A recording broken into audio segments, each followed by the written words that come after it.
నమస్కారం. ఈరోజు మనం ఒక చాలా ఇంట్రెస్టింగ్ టాపిక్ గురించి మాట్లాడుకుందాం. హిప్నోసిస్. అవును. చాలా మందికి దీనిపై రకరకాల అభిప్రాయాలు, అంటే కొన్ని అపోహలు కూడా ఉన్నాయి. నిజమే. దీనికి చాలా పెద్ద చరిత్ర ఉంది. కానీ ఇప్పటికీ ఏదో తెలియని విషయంలాగే చూస్తారు. కరెక్ట్? మన దగ్గరున్న సమాచారం బట్టి అసలు హిప్నోసిస్ అంటే ఏంటి, అది ఎలా వచ్చింది, దాని గురించిన నమ్మకాల్లో నిజమెంత అనేది వివరంగా చూద్దాం. అంటే ఇది సినిమాల్లో చూపించినట్టు మాయాజాలమా లేక ఇంకేదైనానా? అదే కదా తెలుసుకోవాల్సింది. ఇది ఏదో మాయ కాదు, కానీ అలా అనుకోవడానికి కారణాలున్నాయి. సరే, ముందు చరిత్ర చూద్దాం. ఇది ఈనాటిది కాదంటున్నారు కదా? అస్సలు కాదు. వేల ఏళ్ల క్రితం ప్రాచీన ఈజిప్ట్లో నిద్రా దేవాలయాలు ఉండేవట. ఓ! అలాగే మన భారతీయ ఇతిహాసాల్లో కూడా దీని ప్రస్తావనలు, అంటే అలాంటి స్థితుల గురించి ఉన్నాయి. అంటే అప్పటినుంచే ఉందన్నమాట. మరి మధ్యయుగాల్లో ఏమైంది? ఆ అప్పుడు కొంచెం వెనక్కి వెళ్ళింది. అంటే మతపరమైన నమ్మకాల వల్ల దీన్ని కొంచెం అనుమానంగా, సైతాను శక్తిగా కూడా చూశారు. అలాగా? మరి ఆధునిక కాలంలో ఎలా మొదలైంది? మెస్మర్ గురించి విన్నాను. అవును, ఫ్రాన్స్ మెస్మర్. ఆయనే యానిమల్ మ్యాగ్నెటిజం అనే ఒక థియరీ తెచ్చారు. అంటే ప్రాణుల నుంచి ఏదో శక్తి వస్తోందని. శక్తి లాంటిదా? ఆయన నమ్మకమది. తర్వాత ఆయన శిష్యుడు పుయిసెగర్ కృత్రిమ సోమ్నాంబిలిజం అని, అంటే ఒక గాఢ నిద్రలాంటి హిప్నాటిక్ స్థితిని కనుగొన్నారు. అంటే అప్పటికి ఇంకా అది అతీంద్రియ శక్తిగానే చూస్తున్నారా? దాదాపుగా.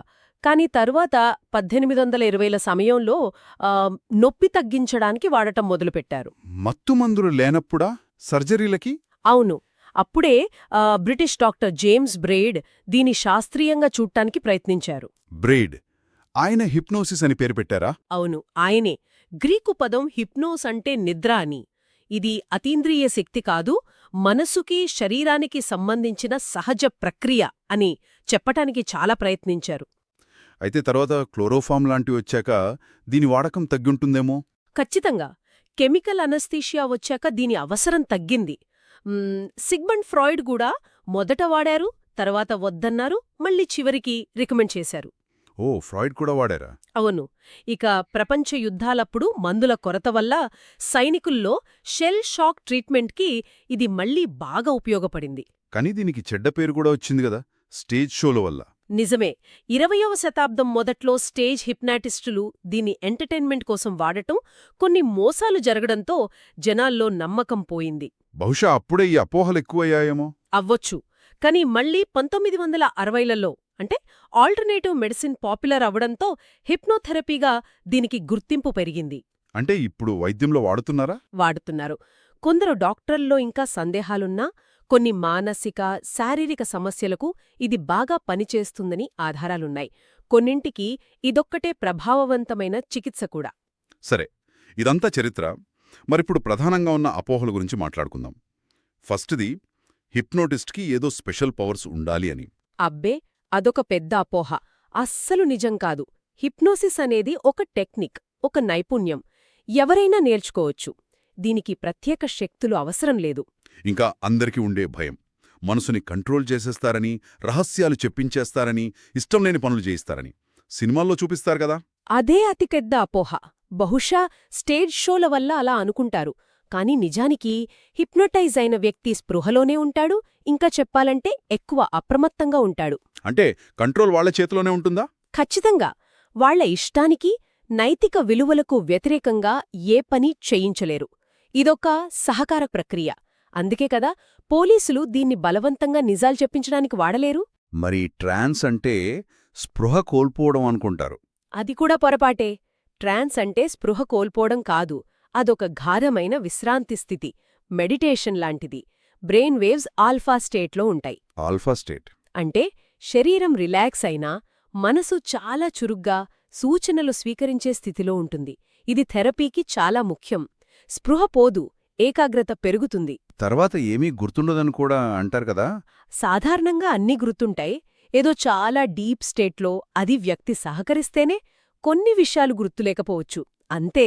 మధ్యలో ఆ హిప్నోటిస్ట్ వెళ్ళిపోతే ట్రాన్స్లోనే ఉండిపోతామా? అస్సలు అలాంటి భయం అక్కర్లేదు. హిప్నోటిస్ట్ సూచనలు ఆగిపోతే ఆ వ్యక్తి నార్మల్గా మెలకువలోకొచ్చేస్తాడు, లేదా సహజంగా నిద్రపోయి తర్వాత లేస్తాడు. ఇరుక్కుపోవడం అనేది జరగదు. బలహీనంగా ఉన్నవాళ్లే ఈజీగా హిప్నోటైజ్ అవుతారంటారు. దానికి పూర్తిగా వ్యతిరేకం నిజం. మంచి concentration, imagination, strong will power ఉన్నవాళ్లు ఇంకా సులభంగా హిప్నటైజ్ అవుతారు. ఇది ఏకాగ్రతకు సంబంధించింది, బలహీనతకు కాదు. ఓ అలాగా. అంటే హిప్నోసిస్తో నేరాలు చేయించడం కుదరదన్నమాట. కుదరదు. వ్యక్తి మోరల్ కోడ్కి వ్యతిరేకంగా ఏమీ చెయ్యించలేరు. ఒకవేళ ఆ వ్యక్తికి ముందే ఆ ఉద్దేశం ఉంటే తప్ప హిప్నోసిస్ ద్వారా కొత్తగా క్రిమినల్ మైండ్ని క్రియేట్ చెయ్యలేరు. మరి సెల్ఫ్ హిప్నోసిస్ మనకు మనం చేసుకోగలమా? చేసుకోవచ్చు. అది సాధ్యమే, సురక్షితమే కూడా. నిజం చెప్పాలంటే ప్రతి హిప్నోసిస్ ఒక రకంగా సెల్ఫ్ హిప్నోసిసే. హిప్నాటిస్ట్ ఒక గైడ్ లాంటివాడు అంతే. అంటే ఇది ప్రమాదకరమైనది కాదు, అస్వాభావికమూ కాదు. కాదు. ఇది పూర్తిగా సహజమైన, శాస్త్రీయంగా నిరూపించబడిన ప్రక్రియ. సరైన పద్ధతిలో చేస్తే ఎటువంటి ప్రమాదం ఉండదు. కాబట్టి మొత్తం మీద చూస్తే హిప్నాసిస్ అంటే ఏదో మాయామంత్రం కాదు.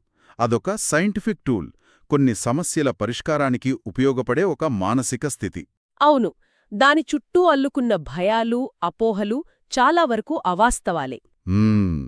ఇప్పుడంతా క్లియర్గా అర్థమైంది. ముగింపుగా ఒక్క విషయం.